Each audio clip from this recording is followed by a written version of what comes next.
The last thing that we saw is that God was giving Israel one last chance. It said in 2 Kings 14 and verse 27, the Lord had not said that he would blot out the name of Israel from under heaven, so he saved them by the hand of Jeroboam. And during this time, Jonah and Amos and Hosea were calling on Israel to repent, but they did not. And so now what you're going to see is this last slide into destruction.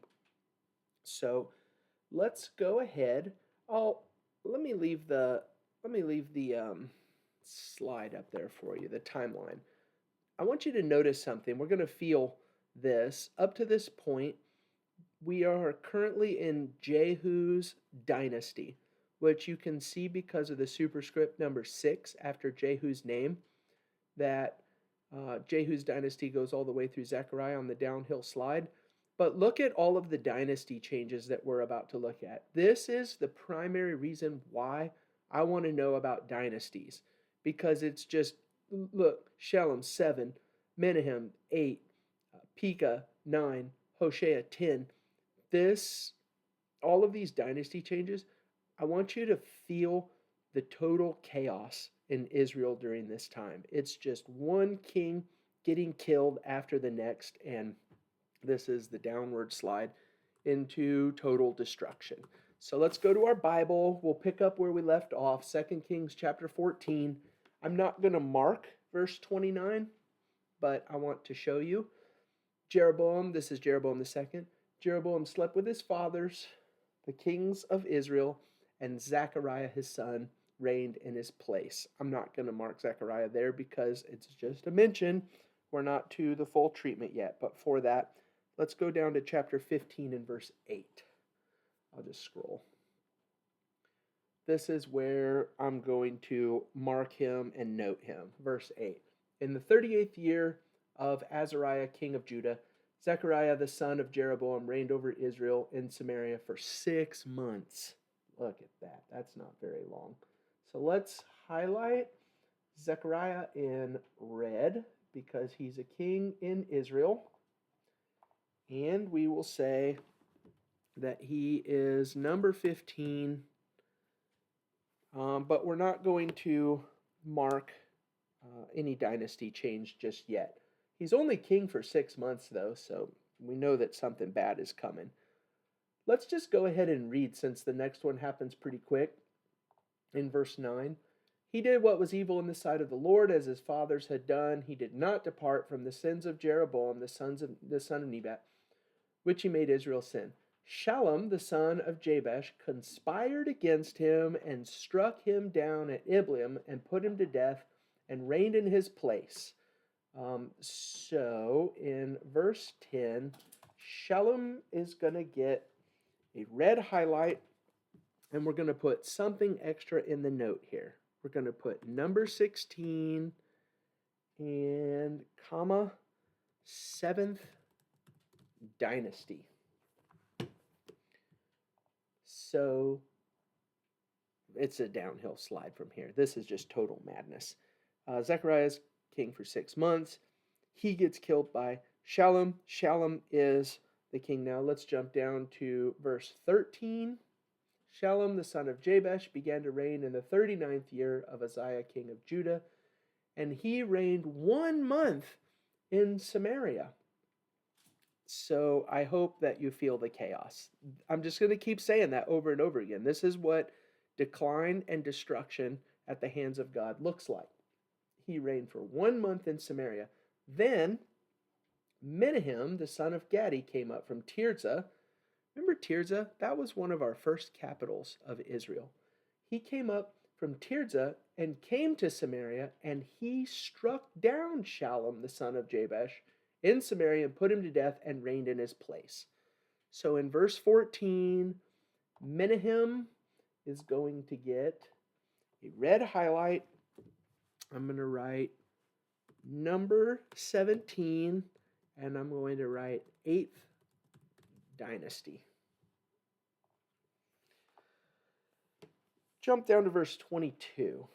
You're going to have to make a decision here about what you want to do with the next king. In verse 22, Menahem slept with his fathers, and Pekahiah his son reigned in his place. Now, in my Bible, that Pekahiah is highlighted red, but I really don't love that. I think that if I could somehow undo highlights, I would go back and I would highlight him after the heading here in my split, because this being red like that, it doesn't catch my eye and say, okay, now we're moving on to the next king. So I think what I'm going to do, I'm going to delete that. I don't want him there.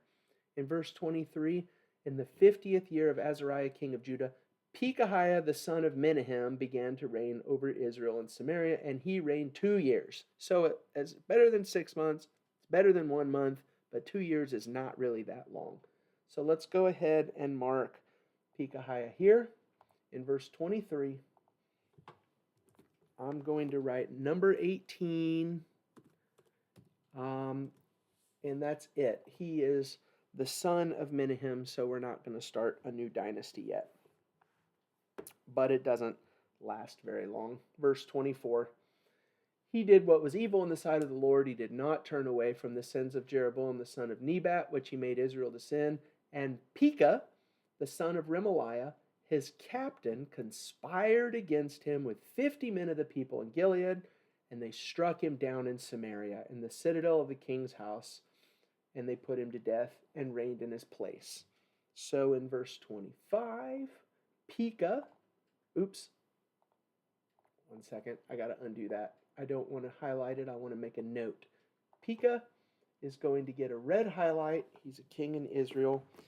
I'm going to write number 19 in the margin of my Bible, and I'm going to write 9th dynasty.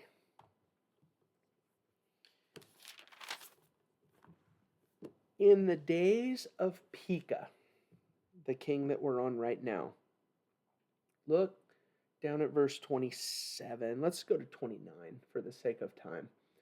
In the days of Pekah, king of Israel, Tiglath-Pileser, king of Assyria, came and captured, I don't read Bible names, that's just crazy, all of these places.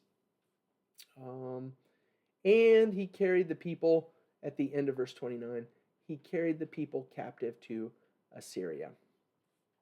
This is the beginning of the end. This is Assyria coming into the territory of Israel.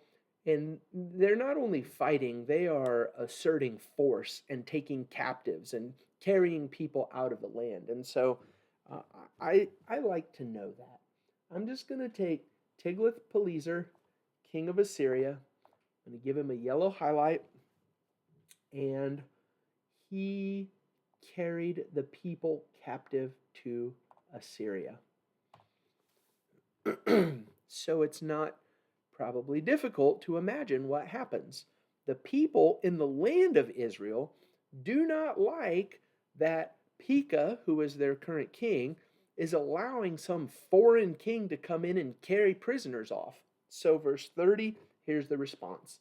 Then Hoshea, the son of Elah, made a conspiracy against Pekah, the son of Remaliah, and struck him down and put him to death and reigned in his place.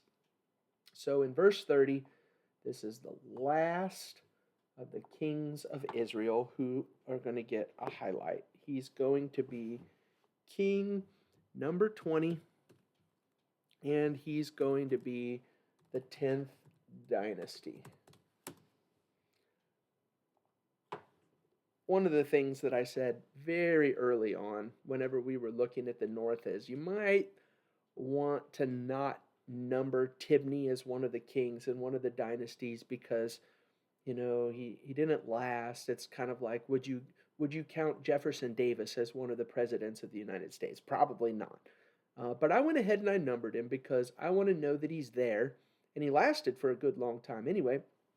But this is another thing. It's probably not a good reason, but whenever we get to Hoshea, we have nice, clean, round numbers. Israel ends at the 20th king and the 10th dynasty. And that's easy enough for me to remember. So, just one of the things I like to think about whenever I number these kings. Let's do this real quick. Here's your timeline. You can see that Hoshea is the last king of Israel. And one of the things that we'll do in this video is we'll talk about the destruction of Israel. But you see that dotted line coming down? These kings in Judah don't match on this timeline with the kings of the north, just because I want a simple, clean, evenly spaced out timeline. There's other stuff that will do that job for you, but it gets really hairy in a hurry.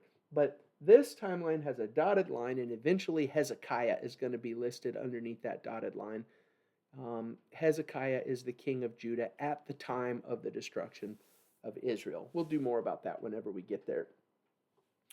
So let's go back to our Bible and let's talk about the destruction of Israel at the hands of Assyria. Go to chapter 17, 2 Kings 17. I would encourage you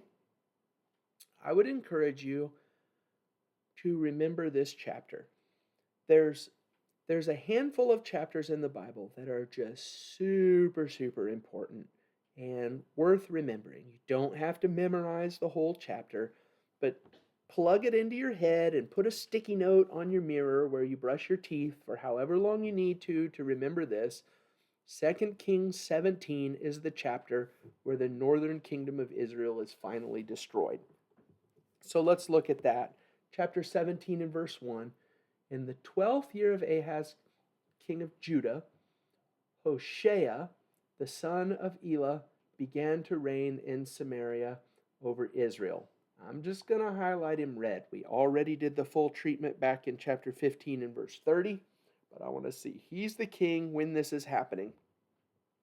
Hoshea, the son of Elah, began to reign in Samaria over Israel, and he reigned 9 years, and he did what was evil in the sight of the Lord, yet not as the kings of Israel who were before him.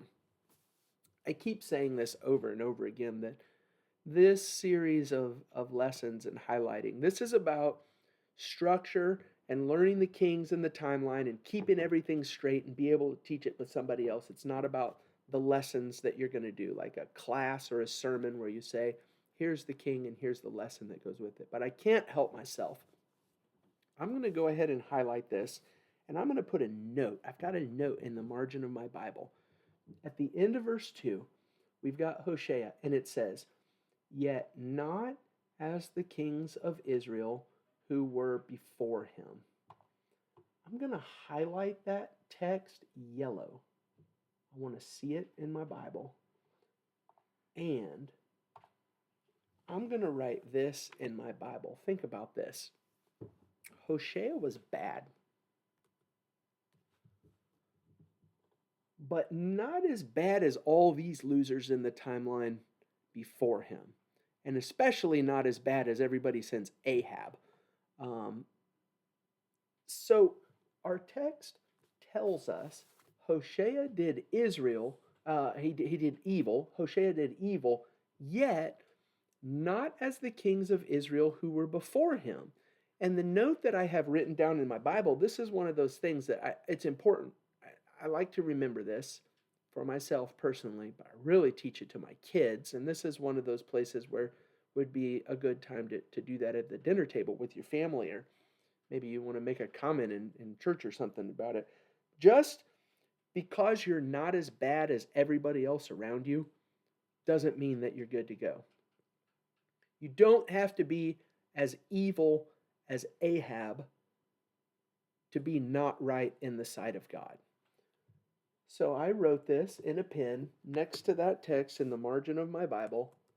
Just because you're not as bad doesn't mean you're good. Good lesson. Okay, there's something else that I want to see about this in verse 3. Hoshea's king. Against him came up Shalmaneser, king of Assyria. This is when things get serious. Jump down to verse 6. In the 9th year of Hoshea, the king of Assyria captured Samaria. Do you remember that Samaria is the capital of Israel? This is why we need to know it. When you capture the capital, the entire country is yours. The king of Assyria captured Samaria, and he carried the Israelites away to Assyria. So I'm going to take this entire section. In the 9th year of Hoshea, the king of Assyria captured Samaria, and he carried the Israelites away to Assyria. I'm going to do that in red. The reason why I'm going to do that in red is because I think in this section of the Bible, when I see red, I think Israel. And when I see that red, I see Israel is no more. They have been destroyed and carried away into captivity. I should have not just highlighted that. I should have made it a note. So let me change this real quick. Let me take that. In the 9th year of Hoshea, the king of Assyria captured Samaria, and he carried the Israelites away to Assyria. I'm going to turn that red. That's a red highlight. And what I'm going to do here is I'm going to write 722 BC. That's the date that this thing happened. I'm not a huge person that says dates are super, super important. You'll notice as we went through all of the different kings, I haven't given you dates for kings and the length of their reigns or anything like that, but this is a really, really important date to remember. So I want that in the margin of my Bible. Israel was destroyed in 722 BC, and I also like to do this.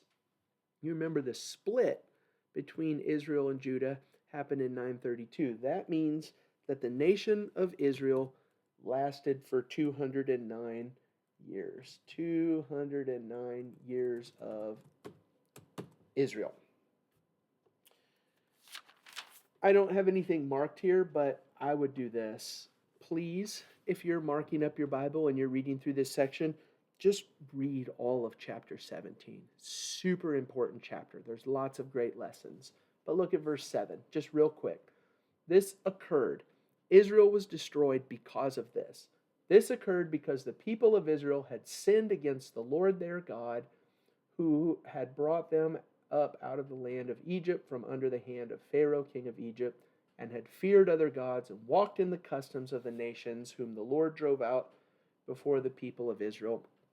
They did everything that they were told not to do, and they did not do anything that they were told to do. And one lesson is, wow, can you believe that God was patient and merciful for this group of people for more than 200 years? But another lesson is the patience and the mercy of God ends at some point. And for Israel, that happened in this chapter. One last thing, and then we will be done with this video. Jump down to verse 24. I'm not going to read this whole thing, but this is really important for you to know. And I think what I'll do is I wrote this next to this heading, Assyria resettles Samaria. I have a note in the margin of my Bible, no highlight, turn the highlight off. I have a note in the margin of my Bible that these are the ancestors of the Samaritans.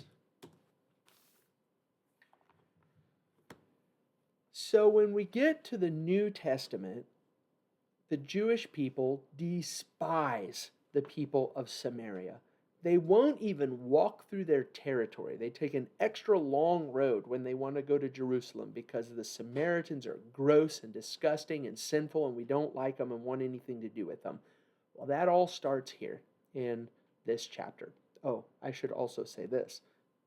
Jesus goes to the Samaritans. He is here for all lost people. And so, just an extra thing about that. But in verse 24, I'm going to summarize the story for you. Verse 24, the king of Assyria brought people from all of these foreign places and placed them in the cities of Samaria instead of the people of Israel. So Assyria takes the people of Israel and moves them to other parts of the empire. And he takes the people from the other parts of the empire and he moves them into Samaria and Israel. And as you read through the chapter, there's all kinds of stuff about their religion and they kind of learn a tiny little bit about the God of the Bible, but not really. It's like the Israelite version of the God of the Bible. And so they just kind of throw him in there and mix him in there. But you've got this you've got this um, mutt breed of people who are not Israelite. They're not ancestors of Abraham, and they've got their foreign religions and their foreign gods, and they kind of mix the God of the Bible into the whole stew and all of this. And so by the time we get to the New Testament, this is the reason why Jewish people do not want anything to do with this batch of folks. They are not our people. And so it's important to be able to look down at the page in your Bible and say, oh, hey, this is where they come from. Um, you might even want to go to a chapter like John chapter 4, the Samaritan woman at the well, and write a note there to say, hey, go back to 2 Kings 17 and find out why Jesus' followers were so disgusted that Jesus was talking to this Samaritan woman. Okay, so Israel is Dunzo in the north. In our next video, we're going to head back down to Judah, and we're going to cruise along to see that Judah is not doing so well during this time either.